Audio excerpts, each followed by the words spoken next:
Hi guys, welcome back to my channel Account Pandit. Today we'll be covering few topics, that is types of expenses, types of discount and basic terminologies of account part 2. Part 1 I've already done. If you haven't seen that video, please go to my channel and see that video. I hope that will be helpful for you. So now without any further ado, let's get into the video.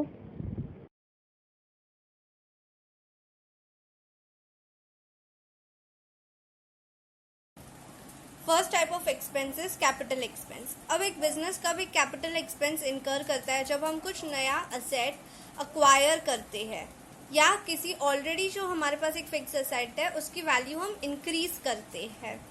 अभी के लिए हम fix asset को कोई भी valuable चीज या property समझ के चलेंगे। आगे मैं आपको बताऊंगी कि एग्जैक्टली फिक्स्ड असेट होता क्या है, उसका एक्चुअल डेफिनेशन क्या होता है। तो जैसे कि आपने एक नई मशीनरी खरीदी या आपने कोई लैंड खरीदा, तो ये क्या कर रहे हैं आप, एक कैपिटल एक्सपेंस कर रहे हैं। जिस एक्सपेंस का फायदा आपको 1 साल से ज्यादा तक मिलेगा उसे हम एक कैपिटल एक्सपेंस कहते हैं। और ये घड़ी घड़ी नहीं होता है। आप घड़ी घड़ी नई मशीन नहीं खरीदेंगे, आप घड़ी घड़ी नया लैंड नहीं खरीदने जाएंगे। यह बहुत सालों में एक बार होता है और इसका फायदा हमें 1 साल से ज्यादा मिलता है, उसे हम कैपिटल एक्सपेंस कहते हैं। हमने जब मशीनरी खरीदी तो वो हमारा अक्वायरिंग हुआ, हमने अक्वायर किया है एक मशीन को, तो वो हमारा कैपिटल एक्सपेंस हुआ। अब increase the value of already having a fixed asset का क्या मतलब होता है, आपके पास ऑलरेडी एक फिक्स्ड असेट है, जैसे कि आपके पास ऑलरेडी बिल्डिंग है, आपने सोचा आप इस बिल्डिंग को और बढ़ाया जाए, इसमें और फ्लोर्स ऐड किए जाए, तो वो क्या हुआ, अब जब उसके फ्लोर्स ऐड करेंगे तो आप खर्चा करेंगे। जब आप वो खर्चा करेंगे इससे वो बिल्डिंग की वैल्यू मार्केट में बढ़ जाएगी, आपके बुक्स ऑफ अकाउंट्स में बढ़ जाएगी। सो इसे क्या कहते हैं, increasing the value of a fixed asset. आपके पास पहले ही एक फिक्स्ड असेट था, आपने उस पर खर्चा किया तो उसकी वैल्यू मार्केट में बढ़ गई। तो वो जो खर्चा आपने किया है उससे एक्सटेंड करने के लिए उस बिल्डिंग को, वो आपका क्या हुआ, कैपिटल एक्सपेंस। कोई भी कैपिटल एक्सपेंस का फायदा हमें 1 साल से ज्यादा तक मिलता है और कैपिटल एक्सपेंस घड़ी घड़ी नहीं किए जाते। जैसे कि कोई मशीन आप घड़ी घड़ी नहीं खरीदेंगे, कोई लैंड आप घड़ी घड़ी नहीं खरीदेंगे। ओके, आई होप आपको ये समझा। अब हम आगे बढ़ते हैं। Second type of expenses revenue expense. अब रेवेन्यू एक्सपेंसेस क्या होते हैं, रेवेन्यू एक्सपेंसेस वो होते हैं जो बहुत ही नॉर्मल होते हैं या जो डे टू डे एक्सपेंस होता है हमारा, जैसे स्टाफ को सैलरी देना, लेबरर्स को वेजेस देना, जो बिल्डिंग में आपका ऑफिस है या जो भी जगह पे आपका मैन्युफैक्चरिंग यूनिट है वहाँ पे आपको रेंट पे करना। ये सारे एक्सपेंसेस कैसे होते हैं, जो घड़ी घड़ी होने वाले हैं और इनका बेनिफिट 1 साल से कम रहता है। अब इस महीने आपने सैलरी भरी, आपने अपने स्टाफ को सैलरी इस महीने दी, तो आपको नेक्स्ट महीने भी देनी ही है। ऐसे नहीं है कि आपने इस महीने दे दी तो आपको 1 साल तक अब सैलरी नहीं देनी है, आपको वो हर महीने सैलरी देनी है, हर महीने रेंट देना है। तो जो खर्चा घड़ी घड़ी होता है, बार बार करना पड़ता है, उसे हम रेवेन्यू एक्सपेंस कहते हैं। इसका फायदा 1 साल से कम तक रहता है और ये हमेशा रेकरिंग होता है नेचर में। रेकरिंग का मतलब जो बार बार आए। Okay, I hope you got it. The third type of expense is deferred revenue expense. Now what is deferred revenue expense? Deferred revenue expense में जब आप कोई एक्सपेंस करते हैं, कोई खर्चा करते हैं, तो उसका बेनिफिट 1 साल से ज्यादा रहता है, पर ये रेकर होता है। ओके, बार बार नहीं रेकर होगा, पर कुछ कुछ सालों में रेकर होता है और इसे रिटर्न ऑफ किया जाता है over the number of years. Return of किया जाता है यानी कि अगर सपोज आपने एक टाइम पे हेवी एडवर्टाइजमेंट एक्सपेंस किए, कि आपने 5 लाख रुपए एक एडवर्टाइजिंग एजेंसी को पे किए हैं सो दैट वो आपके कंपनी का एड नेक्स्ट 5 ईयर्स तक अपने चैनल पे दिखाए। अभी नेक्स्ट 5 ईयर्स तक वो आपका एडवर्टाइजमेंट अपने चैनल पे दिखाएंगे, तो आप एक साथ उस 5 लाख को नहीं दिखा सकते अपने बुक्स ऑफ अकाउंट में। जो ईयर का एक्सपेंस होता है हम उसी ईयर में दिखा सकते हैं। So 5 lakh for 5 years, so we'll divide it, so we'll get 1 lakh for each year. तो हम हर साल 1 लाख रुपीज डेबिट करेंगे अपने प्रॉफिट एंड लॉस अकाउंट। इससे क्या होगा कि 1 लाख 1 लाख 1 लाख ऐसे 5 साल तक करके हमारा 5 लाख का जो एक्सपेंस था वो हमारे बुक्स ऑफ अकाउंट्स में दिखाई देगा। सो एवरी ईयर सिर्फ हमें 1 लाख रुपए ही बुक्स ऑफ अकाउंट्स में debit side of profit and loss दिखाई देंगे कि हमने ये खर्चा किया, और जो बचे हुए 4 लाख है फर्स्ट ईयर में वो असेट्स कॉलम में दिखाई देंगे आपके बैलेंस शीट के कि ये प्रीपेड एक्सपेंस है, वो आपका असेट है। Okay, I hope you understood. Deferred revenue का बेनिफिट 1 साल से ज़्यादा होता है और उसको नंबर ऑफ ईयर्स में रिटर्न ऑफ किया जाता है। जैसे फर्स्ट ईयर में 1 लाख रुपए हमने PNL में दिखाए और बचे हुए 4 लाख असेट में। सेकेंड ईयर में हमने 1 लाख फिर PNL में दिखाए और बचे हुए 3 लाख असेट में दिखाए। At the end of 5 years जो 1 लाख जो 5th ईयर का होगा वो PNL में दिखेगा और असेट्स में से वो पूरी तरह से चला गया होगा। I hope you understand what is deferred revenue. Now let's go to discounts. There are 2 types of discounts, trade discount and cash discount. Trade discount किस पे दिया जाता है? लिस्ट प्राइस पे। अब जब मैन्युफैक्चरर रॉ मटेरियल खरीद रहा है मैन्युफैक्चरिंग के लिए, तो जो डीलर है जो उसे उस रॉ मटेरियल के लिस्ट प्राइस पे जो डिस्काउंट देगा उसे क्या कहते हैं? ट्रेड डिस्काउंट कहते हैं। नाउ ट्रेड डिस्काउंट परचेज पे भी दिया जाता है। अब मैन्युफैक्चरर परचेज कर रहा है तो उसको परचेज पे ट्रेड डिस्काउंट मिल रहा है, वेराज जो डीलर है वो सेल कर रहा है, he is selling it, right. तो जब वो बेच रहा है मैन्युफैक्चरर को और ट्रेड डिस्काउंट दे रहा है तो वो सेल्स पे ट्रेड डिस्काउंट दे रहा है। इसलिए ट्रेड डिस्काउंट दोनों पे होता है, परचेज पे भी होता है और सेल्स पे भी होता है। नाउ जो ट्रेड डिस्काउंट होता है it is always recorded at its net value. हम ट्रेड डिस्काउंट को अलग से कभी बुक्स ऑफ अकाउंट्स में नहीं दिखाते हैं। एग्जाम्पल, अगर मैन्युफैक्चरर ने 1000 रुपीज़ के गुड्स खरीदे डीलर से और उसे उस पर 5% ट्रेड डिस्काउंट मिल रहा है, तो 1000 का 5% कितना हुआ? 50 रुपीज़। तो वो डायरेक्टली अपने बुक में परचेज 950 पे रिकॉर्ड करेगा। वो जो 50 रुपीज़ वो डिडक्ट कर रहा है उसका कोई मेंशन नहीं होगा बुक्स ऑफ अकाउंट्स में। सिर्फ हम ऐसे लिखेंगे कि purchase at rupees 950, trade discount at the rate 5%. Okay, तो हमें सीधा पता चल जाएगा कि हमने जो परचेज 950 पे रिकॉर्ड की है वो हमने नेट वैल्यू पे रिकॉर्ड किया। What is net value?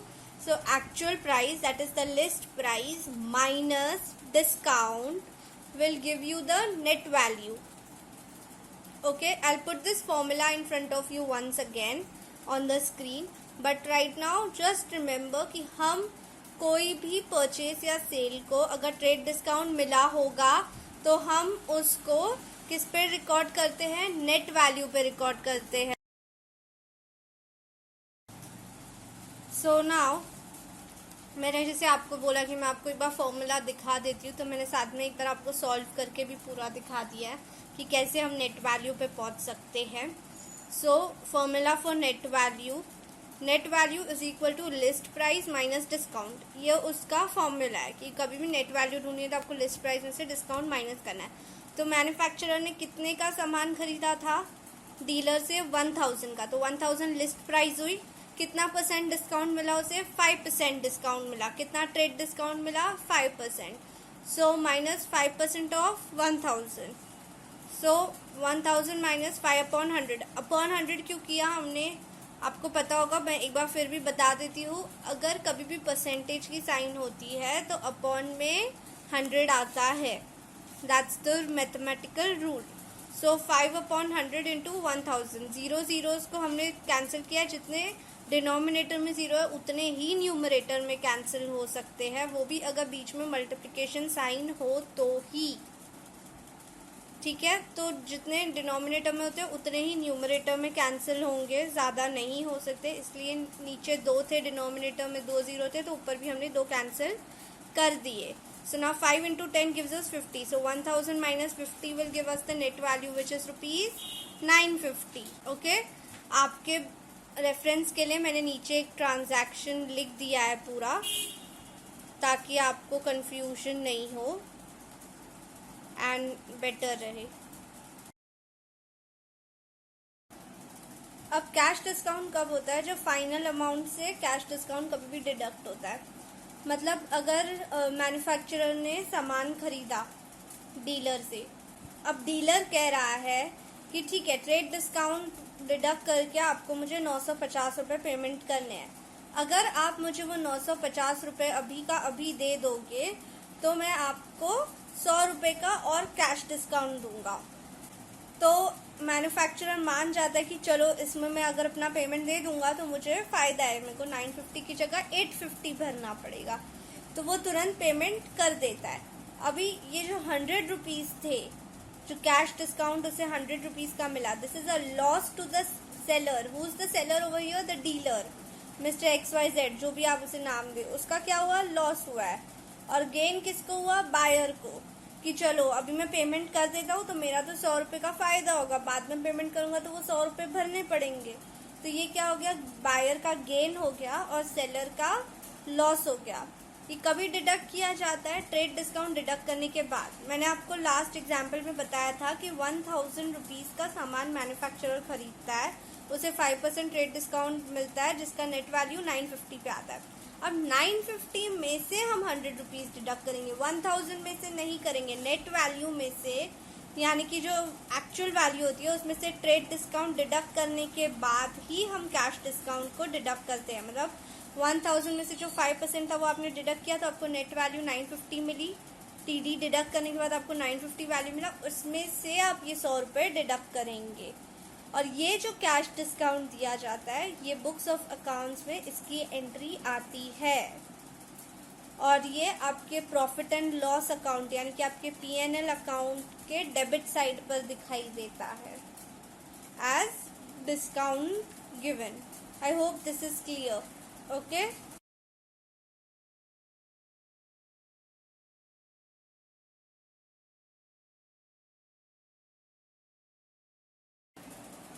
so now we'll start with terms of accounts. Now what are terms of accounts? First term is profit, when the selling price is greater than the cost price, यानी कि जब हमारे बेचने की कीमत खरीदने की कीमत से ज़्यादा होती है तो इसका मतलब हमें प्रॉफिट हुआ है, मुनाफा हुआ है। आपने सपोज कोई चीज़ 500 रुपये में खरीदी और उसे 2000 में बेची तो आपका कितने का प्रॉफिट हुआ? 1500 का। ठीक है, you purchased something for 500 and you sold it for 2000 rupees, so the profit which you earned is of 1500. The selling price is higher, which you sold it for 2000 and you had purchased it 500 rupees, so 2000 is greater than 500, hence you made a profit of how much? Of 1500. Now suppose you bought something for 1500 and you sold it for 500. कोई भी reason हो सकता है कम price में बेचने का, so you sold it for 500। तो वो जो बीच का डिफरेंस है वो क्या हुआ? आपका लॉस, क्योंकि आप ज़्यादा में कुछ खरीद रहे हो और कम में बेच रहे हो, तो आप क्या कर रहे हो? लॉस कर रहे हो अपना। ठीक है। Now what is income? Income जब कोई बिजनेस कुछ पैसे कमाता है उन ट्रांजैक्शन से जो उसका डे टू डे ट्रांजैक्शन नहीं है, यानी कि अगर वो कपड़े मैन्युफैक्चर करके बेच रहा है पर वो इनकम कपड़े बेचने से नहीं आ रही बट कोई और सोर्स से आ रही है, तो उसे हम इनकम कहते हैं। जैसे कि आपने बैंक में FD रखी थी, कंपनी ने बैंक में FD कराई थी, उस पर उसे इंटरेस्ट मिला है, या कंपनी ने शेयर मार्केट में इन्वेस्ट किया था, वहाँ से उसे डिविडेंड आया है उसके शेयर्स पे। So what are these? This is income. कोई भी ऐसा रेवेन्यू, कोई भी ऐसी इनकम जो डे टू डे ट्रांजैक्शन से नहीं आई हो बट हो वो बिजनेस ट्रांजैक्शन ही, बट वो रेगुलर कोर्स में नहीं होता, तो उसे हम इनकम कहते हैं। और रेवेन्यू क्या होता है? जो डेली नॉर्मल एक्टिविटी से आता है। सपोज आपके बिजनेस का काम है कस्टमर्स को कपड़े बेचना, क्लोथ्स सेल करना, तो ये जो क्लोथ सेल करके आपके पास जो पैसे आते हैं वो आपका रेवेन्यू होता है, दैट इज योर रेवेन्यू। ये आप हर टाइम कस्टमर को कपड़े बेचोगे और वो आपको पैसे देगा, तो ये आपका रेगुलर सोर्स है इनकम का, तो उसे हम क्या कहते हैं? रेवेन्यू। जिससे घड़ी घड़ी पैसे आते हैं उसे हम रेवेन्यू कहते हैं। और जिससे कभी कभार आता है, बिजनेस नहीं वो ट्रांजैक्शन किया पर उससे बार बार नहीं, कभी कभी आता है पैसे, जैसे कि इंटरेस्ट हो गया, डिविडेंड हो गया, उस चीज़ को हम इनकम कहते हैं। So guys, if you have any doubts regarding this video or any other subject, please let me know in the comment section below. If you want me to make any other videos, do let me know that as well. And please like, share and subscribe.